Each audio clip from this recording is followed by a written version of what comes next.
ಇಂದು ಹರಿಹರ ನಗರದಲ್ಲಿ ಶ್ರೀ ಹರಿಹರೇಶ್ವರ ಕಟ್ಟಡ ಕಾರ್ಮಿಕರ ಸಂಘ ಮತ್ತು ಜಯಶಾಂತ ಕಟ್ಟಡ ಕಾರ್ಮಿಕರ ಸಂಘ ಹಾಗೂ ವಿನಾಯಕ ಕಟ್ಟಡ ಕಾರ್ಮಿಕರ ಸಂಘ ಸಹಯೋಗದೊಂದಿಗೆ ವಿಶ್ವ ಕಾರ್ಮಿಕ ದಿನಾಚರಣೆಯನ್ನು ಸಂಘದ ಕಚೇರಿಯಲ್ಲಿ ಸರಳವಾಗಿ ಆಚರಿಸಲಾಯಿತು. ಈ ಸಂದರ್ಭದಲ್ಲಿ ಶ್ರೀ ಹರಿಹರೇಶ್ವರ ಕಟ್ಟಡ ಕಾರ್ಮಿಕರ ಸಂಘದ ಅಧ್ಯಕ್ಷರು ಭೀಮಣ್ಣ, ಜಯಶಾಂತ ಕಟ್ಟಡ ಕಾರ್ಮಿಕರ ಸಂಘದ ಅಧ್ಯಕ್ಷರು ಶಶಿನಾಯಕ್, ವಿನಾಯಕ ಕಟ್ಟಡ ಸಂಘದ ಅಧ್ಯಕ್ಷ ಹಾಲೇಶ್ ಮತ್ತು ಪದಾಧಿಕಾರಿಗಳು ಉಪಸ್ಥಿತರಿದ್ದರು. ಪದಾಧಿಕಾರಿಗಳಾದಂಥ ಮೊಹಮ್ಮದ್ ಹನುಮಂತಪ್ಪ, ಅಶೋಕ್, ಮ್ಯಾಗಿ, ಶಿವನಗೌಡ, ಮಂಜುನಾಥ್, ಕಮ್ಮಾರ್, ಆಂಜನೇಯಪ್ಪ, ಅಯ್ಯೂಬ್ ಖಾನ್, ನಜೀರ್ ಅಹಮದ್, ಕೊಂಡಜ್ಜಿ, ಹನುಮಂತಪ್ಪ ಮತ್ತಿತರರು ಉಪಸ್ಥಿತರಿದ್ದರು. ವರದಿ ಶೇಖ್ ಅಲ್ತಾಫ್, ಸ್ಮಾರ್ಟ್ ನ್ಯೂಸ್ ಕನ್ನಡ, ಹರಿಹರ. ಆರ್ಥಿಕ ಶುಭಾಶಯ ಕೊಡ್ತಾ ಇವತ್ತಿನ ದಿವಸ ನಮ್ಮ ಕನ್ನಡ ಕಾರ್ಮಿಕರ ಸಂಘದ ಕಚೇರಿಯಲ್ಲಿ ಸರಳವಾಗಿ ಮತ್ತು ಬಹಳ ಒಂದು ಅದ್ಭುತವಾಗಿ ಈ ಒಂದು ಕಾರ್ಮಿಕರ ದಿನಾಚರಣೆಯನ್ನು ಎಲ್ಲ ವಿವಿಧ ಸಂಘದ ಅಧ್ಯಕ್ಷರು ಮತ್ತು ಪದಾಧಿಕಾರಿಗಳು ಹಾಗೂ ಸದಸ್ಯರ ಒಂದು ಸಮ್ಮುಖದಲ್ಲಿ ಈ ಒಂದು ಕಾರ್ಮಿಕ ದಿನಾಚರಣೆಯನ್ನು ಆಯೋಜನೆ ಮಾಡ್ಕೊತಿದ್ದೀವಿ. ಈ ಒಂದು ಕಾರ್ಯಕ್ರಮಕ್ಕೆ ಆಗಮಿಸಿದಂತಹ ನಮ್ಮ ಹಿರಿಯ ಮುಖಂಡರು, ನಮ್ಮ ಭೀಮಣ್ಣರು ಅಧ್ಯಕ್ಷರು, ಹರಿಹರೇಶ್ವರ ಕಟ್ಟಡ ಕಾರ್ಮಿಕ ಸಂಘದ ಅಧ್ಯಕ್ಷರು ಹಾಗೂ ವಿನಾಯಕ ಸಂಘದ ಅಧ್ಯಕ್ಷರು ಹಲೇಸರವರು ಹಾಗೂ ನಮ್ಮ ಹನುಮಂತಣ್ಣವರು ಹಾಗೂ ಆಂಜನೇಯಣ್ಣವರು ಮತ್ತು ವಿವಿಧ ನಮ್ಮ ಮುಖಂಡರು ಎಲ್ಲ ಮತ್ತು ಸದಸ್ಯರು ಈ ಒಂದು ಕಾರ್ಯಕ್ರಮಕ್ಕೆ ಆಗಮಿಸಿದ್ದಾರೆ. ಇವತ್ತಿನ ದಿವಸ ನಾವು ಮಾಡಬೇಕಾಗಿರೋ ಉದ್ದೇಶ ಏನಂದರೆ ಕಾರ್ಮಿಕರ ಪರವಾಗಿ ಅವರಿಗೆ ಆಗ್ತಿರುವಂಥ ಅನ್ಯಾಯದ ಬಗ್ಗೆ ಹಾಗೂ ಅವರ ಒಂದು ಆಗು ಹೋಗುವ ಬಗ್ಗೆ ನಾವು ಇಡೀ ಸಮಾಜಕ್ಕೆ ಒಂದು ಸಾರುವಂಥ ಕೆಲಸ ಮಾಡಬೇಕಾಗಿದೆ. ಇವತ್ತು ದಿನನಿತ್ಯ ಇಡೀ ವರ್ಷದಲ್ಲಿ ಯಾವುದು ಒಂದು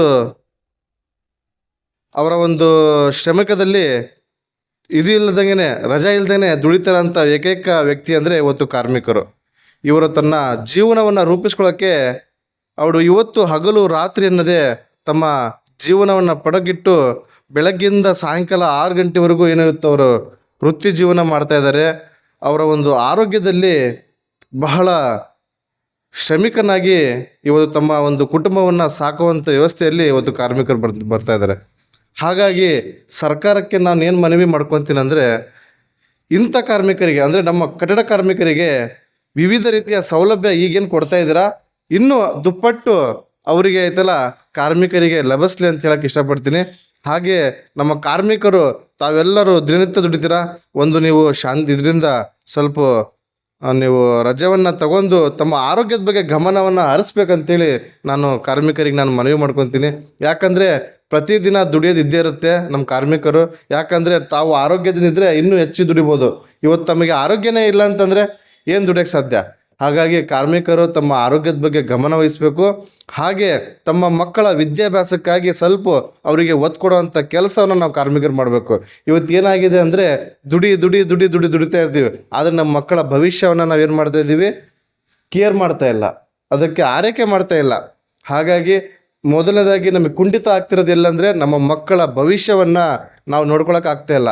ಹಾಗಾಗಿ ನಾವು ನಮ್ಮ ಕಾರ್ಮಿಕರು ಏನಿದೆ, ನಮ್ಮ ಮಕ್ಕಳು ಇವತ್ತು ವಿದ್ಯಾಭ್ಯಾಸ ಆಗಬೇಕು, ಅವರಿಗೆ ಒಂದು ಉನ್ನತ ಮಟ್ಟದ ಉದ್ಯೋಗಗಳು ಸಿಗಬೇಕಂದ್ರೆ ನಾವು ನಮ್ಮ ಮಕ್ಕಳಿಗೆ ಒಂದು ಉನ್ನತವಾದ ಒಂದು ಜವಾಬ್ದಾರಿ ಅಂದರೆ ವಿದ್ಯಾಭ್ಯಾಸ ಕೊಡೋಂಥ ಜವಾಬ್ದಾರಿಯನ್ನು ನಾವು ನಮ್ಮ ಪೇರೆಂಟ್ಸ್ ಆಗಿ, ನಾವು ಕಾರ್ಮಿಕರಾಗಿ ನಮ್ಮ ಮಕ್ಕಳಿಗೆ ಕೊಡಿಸೋಂಥ ಕೆಲಸನ ನಾವು ಮಾಡಬೇಕಾಗಿದೆ.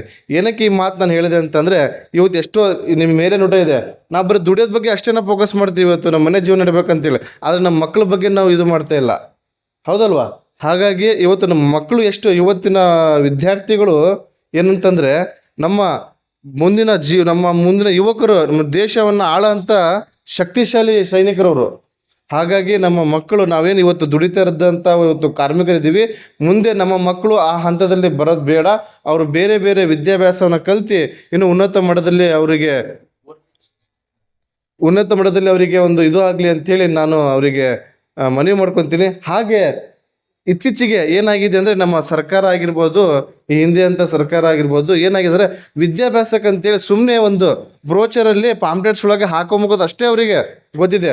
ಆದರೆ ಅವ್ರಿಗೆ ಸಿಗ್ತಾ ಇದೆಯೋ ಇಲ್ಲ ಸೌಕರ್ಯ, ವಿದ್ಯಾರ್ಥಿಗಳಿಗೆ ಉನ್ನತ ಮಟ್ಟದಲ್ಲಿ ಅವರಿಗೆ ಸಹಕಾರ ಸಿಗ್ತಾ ಇದೆಯೋ ಇಲ್ಲ ಅಂತೇಳಿ ಗಮನಿಸ್ತಿಲ್ಲ. ಹಾಗಾಗಿ ಇನ್ನೊಂದು ನಾನು ಈ ಸಂದರ್ಭದಲ್ಲಿ ನಾನು ಮೊನ್ನೆ ಇದಕ್ಕೆ ನಮ್ಮ ಕಾರ್ಮಿಕ ಸಚಿವರು ಸಂತೋಷ್ ಲಾಡ್ ಅವರಿಗೆ ಒಂದು ಮನವಿ ಮಾಡ್ಕೊತೀನಿ, ನಮ್ಮ ಒಂದು ಸಂಘದ ಎಲ್ಲ ಕಮಿಟಿಯವ್ರ ಮುಖಾಂತರ. ಏನಂದರೆ ಉನ್ನತೀಕರಣಕ್ಕೆ ಕಾರ್ಮಿಕರ ಇಲಾಖೆಯಿಂದ ಉನ್ನತಿ ಮಟ್ಟದ ವಿದ್ಯಾಭ್ಯಾಸ ಮಾಡೋಕ್ಕೆ ಯಾವುದೇ ರೀತಿಯಾದ ಇಲ್ಲಿವತ್ತು ಇದು ಶೈಕ್ಷಣಿಕ ಧನನ ಕೊಟ್ಟಿಲ್ಲ. ದಯಮಾಡಿ ಅದು ಒಂದು ಇವು ನಿಮ್ಮ ಒಂದು ಏನು ಆಡಳಿತದಲ್ಲಿ ಇದೆ, ಒಂದು ಉನ್ನತ ಮಟ್ಟದ ಒಂದು ವಿದ್ಯಾಭ್ಯಾಸಕ್ಕೆ ಶೈಕ್ಷಣಿಕ ಸಹಾಯಧನ ಅಂತೇಳಿ ಅದು ದಯಮಾಡಿ ಅದನ್ನು ನೀವೊಂದು ತಮ್ಮ ಒಂದು ಬಜೆಟ್ನಲ್ಲಿ ಅದನ್ನು ಮಂಡಿಸಿ ಅಂಥೇಳಿ ಈ ಮುಖಾಂತರ ನಾವೆಲ್ಲ ನಮ್ಮ ಸಂಘದ ಅಧ್ಯಕ್ಷರ ಸಮ್ಮುಖದಲ್ಲಿ ನಾನು ನಿಮ್ಮನಿಗೆ ಮನವಿ ಮಾಡ್ಕೊತಿದ್ದೀನಿ. ಏನಕ್ಕಂದರೆ ಇವತ್ತು ನಮ್ಮ ಮಕ್ಕಳು ವಿದ್ಯಾಭ್ಯಾಸ ಮಾಡಬೇಕಂದ್ರೆ, ಉನ್ನತ ಮಟ್ಟದ ವಿದ್ಯಾಭ್ಯಾಸ ಮಾಡಬೇಕಂದ್ರೆ ಅವರಿಗೆ ಓದ್ಸೋಕ್ಕೆ ಲಕ್ಷ ಗಂಟಲೆ ಸಾವಿರಾರು ಗಂಟಲೆ ದುಡ್ಡಿಲ್ಲ. ಅವ್ರು ಹೇಳ್ತಾರೆ ಫಾರಿನ್ ಹೋಗ್ತಾರೆ ಅಂದರೆ ಅದು ಅಷ್ಟೇ ದುಡ್ಡಿದೆ ಅಂತೇಳಿ. ಆದರೆ ಅದು ಎಷ್ಟರ ಮಟ್ಟಿಗೆ ಅದನ್ನು ತೊಗೊಂಡಿದ್ದಾರೆ ಯೂಸ್ ಅಂತೇಳಿ ಯಾರೂ ಅದನ್ನು ಗಮನಿಸ್ತಿಲ್ಲ. ಇವತ್ತು ನೀವೆಲ್ಲ ಸ್ಕಾಲರ್ಶಿಪ್ ಅಂತ ಕೊಡ್ತಾ ಇದ್ದೀರಾ, ಎಲ್ಲಿ ಕೊಡ್ತಾ ಇದ್ದೀರಾ ಸ್ಕಾಲರ್ಶಿಪ್? ಎಲ್ಲಿ ಕೊಡ್ತಾ ಇದ್ದೀರಾ? ನೀವು ಗ್ರೌಂಡು ಅಂದರೆ ನೀವು ತಳ ಹಂತದಲ್ಲಿ ನೀವೇನಾರ ಪರಿಶೀಲನೆ ಮಾಡಿದರೆ ನಿಮಗೆ ಇನ್ನೂ ಮಟ್ಟ ಐತಲ್ಲ, ನೀವು ಜಸ್ಟ್ ನಿಮ್ಮಲ್ಲಿ ನೋಡೋಕ್ಕಷ್ಟೇ ನಿಮಗೆ ಫಿಗರ್ ಅಷ್ಟೇ ಕಾಣ್ತವೆ. ಆದರೆ ನಿಜವಾದ ಕಾರ್ಮಿಕರ ಮಕ್ಕಳಿಗೆ ವಿದ್ಯಾಭ್ಯಾಸ ಸ್ಕಾಲರ್ಶಿಪ್ ಇಲ್ಲಿವರೆಗೂ ಸಿಕ್ಕಿಲ್ಲ. ದಯಮಾಡಿ ನಾನು ಮೊನ್ನೆ ಸಂತೋಷ್ ಲಾಡ್ ಸಚಿವರಿಗೆ ನಾನು ಮನವಿ ಮಾಡ್ಕೊತಿದ್ದೀನಿ. ಈ ಮೂಲಕ ಕಾರ್ಮಿಕರ ದಿನಾಚರಣೆ ಒಂದು ಶುಭ ದಿನದ ಸಂದರ್ಭದಲ್ಲಿ ತಾವು ದಯಮಾಡಿ ನಮ್ಮ ವಿದ್ಯಾರ್ಥಿ ಪರವಾಗಿ ಹಾಗೂ ನಮ್ಮ ಕಾರ್ಮಿಕರ ಪರವಾಗಿ ಇದು ಪರವಾಗಿ ಹಾಗೆ ಇನ್ನೊಂದು ತುಂಬ ನಮಗೆ ಕುಂಠಿತಾಗಿದೆ. ಇವತ್ತು 60 ರಿಟೈರ್ಡ್ ಆಗೋ 60 ವರ್ಷ ನಮ್ಮ ಕಾರ್ಮಿಕರು ಏನಾಗಿದೆ ಅಂದರೆ 59 ವರ್ಷಗಳ ಕಾಲ 8 ತಿಂಗಳು 9 ತಿಂಗಳು ಕೆಲಸ ಮಾಡಿದರೆ 1 ತಿಂಗಳ ಕಾಲ ಇವತ್ತೇನಾರು ಅವ್ನ ಮನೇಲಿದ್ದು ಕೆಲಸ ಒತ್ತಡದಲ್ಲಿ ಅವ್ನು ರಿನ್ಯೂವಲ್ ಮಾಡ್ಕೊಂಡಿಲ್ಲ ಅಂದರೆ ಅವ್ನು ಏನಾಗ್ತಾ ಇದೆ, ರಿನ್ಯೂವಲಿಗೆ ನೀವು 60 ವರ್ಷ ಪೆನ್ಷನ್ ಬರಲ್ಲಪ್ಪ ಅಂತ ನೀವು ಕಳಿಸ್ತಿದ್ರ ನಿಮ್ಮ ಒಂದು ಇದ್ರ ಪ್ರಕಾರ. ದಯಮಾಡಿ ಅದೊಂದು 6 ತಿಂಗಳು 3 ತಿಂಗಳು ನಮಗೆ ಅದನ್ನು ಎಕ್ಸಾಮ್ ಮಾಡಿಕೊಟ್ರೆ ನಮ್ಮ 60 ವರ್ಷದ ನಮ್ಮ ಹಿರಿಯ ಒಂದು ಕಾರ್ಮಿಕರಿಗೆ ಅನುಕೂಲ ಆಗುತ್ತೆ ಅಂತೇಳಿ ಈ ಮೂಲಕ ತಮ್ಮಲ್ಲಿ ವಿಚಾರಣೆ ಮಾಡ್ಕೊಂತೀರಿ. ಈ ಹಿಂದೆ ನಮ್ಮ ಸಂಘದ ಎಲ್ಲ ಪದಾಧಿಕಾರಿ ಬೆಂಗಳೂರಲ್ಲಿ ನಾವು ರವಿಚಂದ್ರನ್ ಅವರು ಕಾರ್ಯ ಮುಖ್ಯ ಅಧಿಕಾರಿ ಇತ್ತಲ್ಲ, ಅವ್ರ ಕಡೆ ನಾವು ಸಭೆ ಅವರು ಪರ್ಮಿಷನ್ ಕೊಟ್ಟಾಗ ಆ ಸಭೆಯಲ್ಲಿ ಭಾಗಿಯಾದಾಗ ಇತ್ತಲ್ಲ, ಅವರು ಅದಕ್ಕೆ ಸ್ಪಂದಿಸಿದ್ದಾರೆ. ದಯಮಾಡಿ ಸಚಿವರು ಅದನ್ನು ನೀವು ನಮ್ಮ ಸಭೆಯಲ್ಲಿ ಮತ್ತೊಂದು ಸಾರಿ ಅದನ್ನು ಚರ್ಚೆ ಮಾಡಿ ಆದಷ್ಟು ಬೇಗ ಅದನ್ನು ನೀವು ಕಾರ್ಯರೂಪಕ್ಕೆ ತರಬೇಕಂತೇಳಿ ಈ ಮೂಲಕ ತಮ್ಮಲ್ಲಿ ನಾನು ಮೊನ್ನೆ ಏನು ಘನ ಸರ್ಕಾರ ಹೊಸದಾಗಿ ನೂತನವಾಗಿ ಏನು ಪ್ರಾರಂಭ ಆಗುತ್ತೆ, ಅದರಲ್ಲಿ ಕ್ಯಾಬಿನೆಟ್ ಮಿನಿಸ್ಟ್ರು ಏನು ಕಾರ್ಮಿಕರು ಸಚಿವರು ನೇಮಕ ಆಗ್ತಾರೆ. ಅವರಿಗೆ ಈ ಒಂದು ನೇರವಾಗಿ ನನ್ನ ಒಂದು ಮನವಿ, ಮೊನ್ನೆ ತಹಸೀಲ್ದಾರ್ ಮುಖಾಂತರ ಜಿಲ್ಲಾಧಿಕಾರಿಗಳ ಆದೇಶದ ಮೇರೆಗೆ ಜಿಲ್ಲಾಧೀಶರ ಒಂದು ಸಮ್ಮುಖದಲ್ಲಿ ಮೊನ್ನೆ ಘನ ಕಾರ್ಮಿಕ ಬರುವಂತಹ ಕಾರ್ಮಿಕ ಸಚಿವರಿಗೆ ಹಾಗೂ ಘನ ಸರ್ಕಾರಕ್ಕೆ ನಮ್ಮೆಲ್ಲ ಕಾರ್ಮಿಕರ ಒಂದು ಅಳಲನ್ನು ಮನವಿ ಮುಖಾಂತರ ನಾವು ತಮ್ಮಲ್ಲಿ ಬೇಡ್ಕೊತಿದ್ದೀವಿ. ಇವತ್ತು ನಮ್ಮ ಇಡೀ ರಾಜ್ಯದಲ್ಲಿ ಎಲ್ಲ ವಿವಿಧ ಜಯಂತಿಗಳನ್ನ ಆಚರಣೆ ಮಾಡ್ತೀವಿ.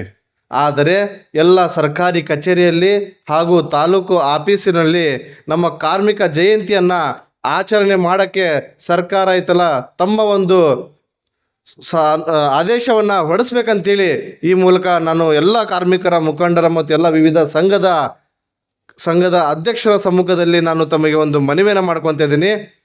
ಮೊನ್ನೆ ಘನ ಸರ್ಕಾರ ಆದಷ್ಟು ಬೇಗ ಕಾರ್ಮಿಕರಿಗೆ ನೀವೇನಾರ ಅವರಿಗೆ ಒಂದು ಗೌರವವನ್ನು ಸಲ್ಲಿಸಲೇಬೇಕು ಅಂತ ಏನಾರ ಅಭಿಪ್ರಾಯವನ್ನು ಇದ್ದರೆ ದಯಮಾಡಿ ಪ್ರತಿಯೊಂದು ತಾಲೂಕು ಕಚೇರಿಯೊಳಗೆ ಇತ್ತಲ್ಲ ಜಯಂತಿಯನ್ನು ಮಾಡೋದಕ್ಕೆ ಆದೇಶನ ಹೊರಡಿಸ್ಬೇಕು ತಾವು ಅಂತೇಳಿ ಈ ಮೂಲಕ ನಾನು ತಮ್ಮಲ್ಲಿ ವಿನಯಪೂರ್ವಕವಾಗಿ ಎಲ್ಲರ ಒಂದು ಮುಖಂಡರ ಸಮ್ಮುಖದಲ್ಲಿ ನಾನು ಮನವಿಯನ್ನು ಮಾಡ್ಕೊತಾ ಇದ್ದೀನಿ.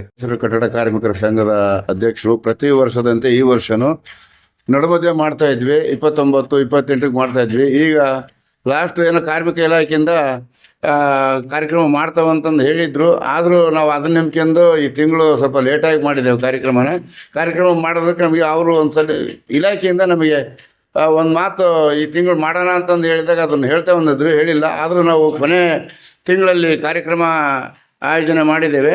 ಕಟ್ಟಡ ಕಾರ್ಮಿಕರ ಸಂಘ ಪ್ರತಿ ವರ್ಷವೂ ಈ ವರ್ಷವೂ ಮಾಡ್ತಾ ಇದ್ದೇವೆ.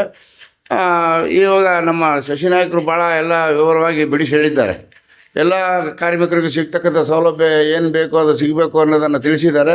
ನಾವೇನು ಹೆಚ್ಚು ಅದರಲ್ಲಿ ಮತ್ತೆ ಹೇಳೋ ಅಂಥದ್ದು ಏನಿಲ್ಲ. ಇಲ್ಲಿ ನಮ್ಮ ಕಾರ್ಮಿಕರಿಗೆ ಏನಾಗಿದೆ ಅಂದರೆ 60 ವರ್ಷ ಆಗಿರ್ತಕ್ಕಂಥ ಕಾರ್ಮಿಕರಿಗೆ ವರ್ಷಗಟ್ಟಲೆ ಆದರೂ ಪೆನ್ಷನ್ ಬರ್ತಾಯಿಲ್ಲ.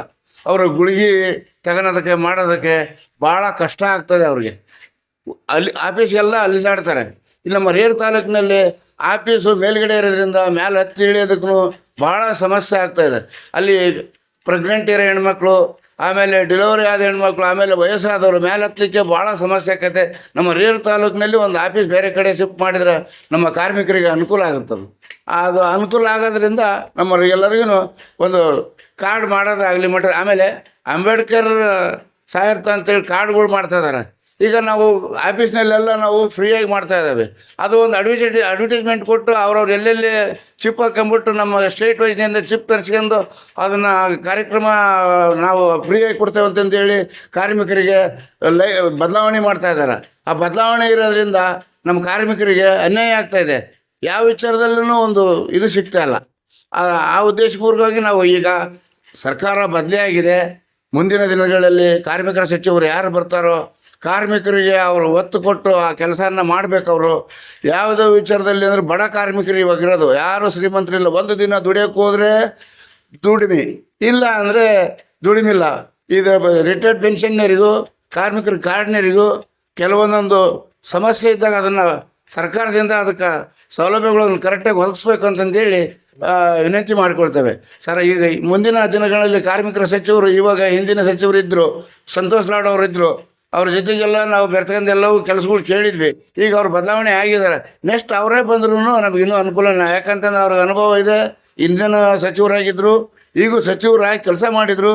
ಸರ್ಕಾರ ಬದಲಾವಣೆ ಆಗಿರೋದ್ರಿಂದ ಯಾರಿಗಾದ ಸಚಿವ ಸಂಪುಟ ಇದನ್ನು ಮಾಡ್ತಾರೆ, ಅವರು ಅದನ್ನು ನಮ್ಮ ಕಾರ್ಮಿಕರ ಇಲಾಖೆಯಿಂದ ನಮಗೆ ಸ್ವಲ್ಪ ಕಾರ್ಮಿಕರಿಗೆ ಅನುಕೂಲ ಮಾಡಿಕೊಡ್ಬೇಕಾಗಿ ವಿನಂತಿಸ್ತೇವೆ.